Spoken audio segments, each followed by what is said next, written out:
Hello and welcome to the Flourishing Introvert Talks with me, Jo Rawbone. This is the podcast that celebrates the natural gifts of introverts so that we can flourish in all situations. Episode 261, The Productivity Trap. Welcome to season 23 of the Flourishing Introvert Talks, and I want to start this episode by sharing something I've been contemplating recently. Now, it's complicated, so please stay with me here. When did we forget that we are human beings who take jobs or have careers in order to live our lives to the fullest? In our world obsessed by more, faster, louder and cheaper seem to be the current watchwords.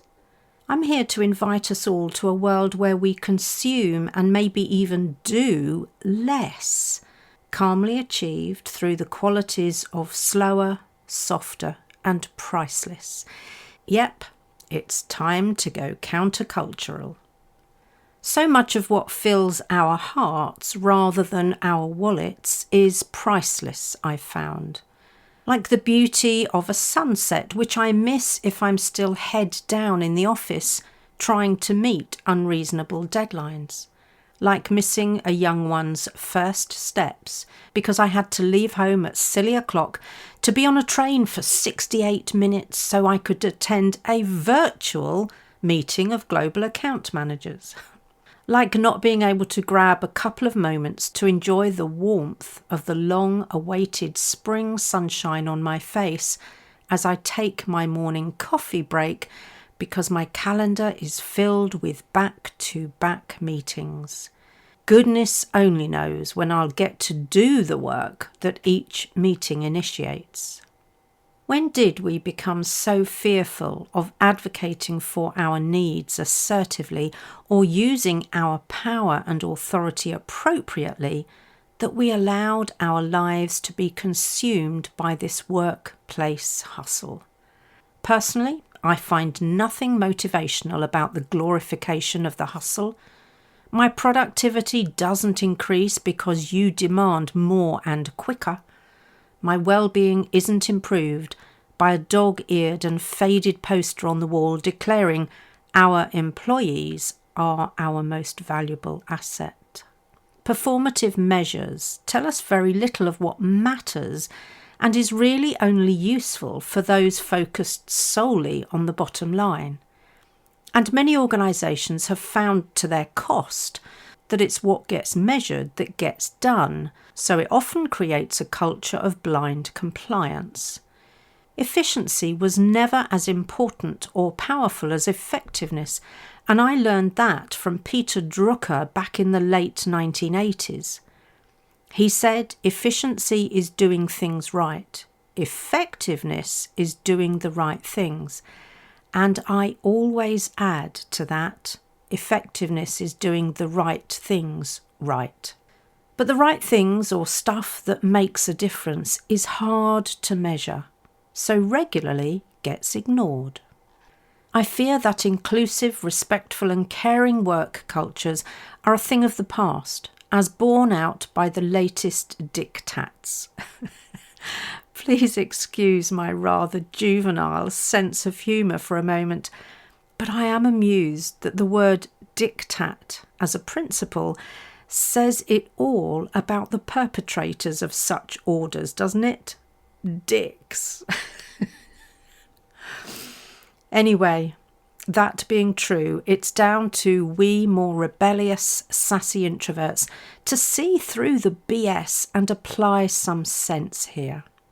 Although I've called this episode The Productivity Trap because far too many of us are caught in the cycle of do more with less and faster, what I think we should be pushing back on is the growing trend towards toxic productivity. In her book of the same title, published in November 2024, Isra Nazir calls on us to reclaim our time and energy in this always-on world of more. So she and I are clearly on the same page here, and I'm inviting you to join us there. If we accept that toxic positivity is about dismissing or invalidating real emotions in an attempt to maintain a positive outlook at all times, toxic productivity is dismissing or invalidating our own needs in order to keep churning out the work, which ultimately compromises our health and well-being. Both are as damaging as each other, and both are simply ludicrous. I feel there is some overlap though, as we're being encouraged to put on a brave, happy face and not complain about the workload, because we all know that damages our chances of promotion or a bonus. The managers, leaders and influencers driving this trend are not only causing damage to those who work for them, they are flouting the laws that are supposed to protect employees. And I include influencers as complicit in driving this trend because many of us who run our own small business are put under this pressure by some of the gurus on social media. In fact, there's a real guilt-inducing paradox here. Some of the influencers say we must be up before 5 a.m. for an hour in the gym before meditating and journaling in order to be on fire for the 9 hours at work, whilst others tell us how to earn millions working just 5 hours a week. It's no wonder we are confused and, frankly, at our wits' end. Here's why too many of us fall for it, though. The narrative in business circles around success links and even validates success and achievement to self-worth. We are compared unfavourably to those who have sold their soul to their work, and being seen and heard is touted as an essential ingredient of business success. All this does is create a workplace culture of noise over nuance, where looking busy is the name of the game. I have met masters of that game who achieve very little, but who always tell you how busy they are. Whatever happened to genuine contribution and impact? Oh, that's right. It's too difficult to measure. We are chided for needing to take a break. Remember the Wall Street line, lunch is for wimps? Well, that has recently been restated proudly by the new UK Conservative leader, Kemi Badenoch. Ugh. In some organisations, if you leave the office before 7 p.m, you're clearly not committed, which will attract a lower performance rating. Heck, I've even heard of the competitions around who arrives earliest, leaves latest, and the timings of their emails. Talking of emails, most of the managers I work with pick up and respond to work emails when they're on holiday. When, I wonder, do they truly get to switch off? More worrying of late is how many annual leave approvals are being withdrawn just as someone is due to go away with their family. If that's not toxic, I don't know what is. So, my sassy introverts, how do we pick the lock and navigate our way out of this productivity trap? Here are a few useful tools that I've had to develop out of necessity that you may find useful. And of course, feel free to add your own and share them with us in the Introvert Roundtable group on LinkedIn. The first tool is to remember that, as an introvert, recharging your mental, emotional and social batteries is a power move because that's what enables you to go further. Any vehicle will shudder to a halt if it doesn't have the right fuel or runs out of fuel. Why do we think people are any different? Hospitals and graveyards are littered with people who thought they were invincible. I found I'm more productive when I plan my recharging time in advance rather than trying to squeeze it in when I have a moment. I know better than to wait until my warning light comes on before I try to find some time to refuel. The stress that comes from looking for my next recharging moment is too great. Plus, my productivity has already taken a hit by then. How often have you had to go back and rework something because it was done during a time of stress?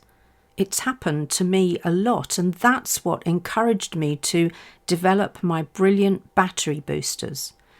They're a great addition to any Introverts toolkit, and please check the summary for this episode for how to get your free copy.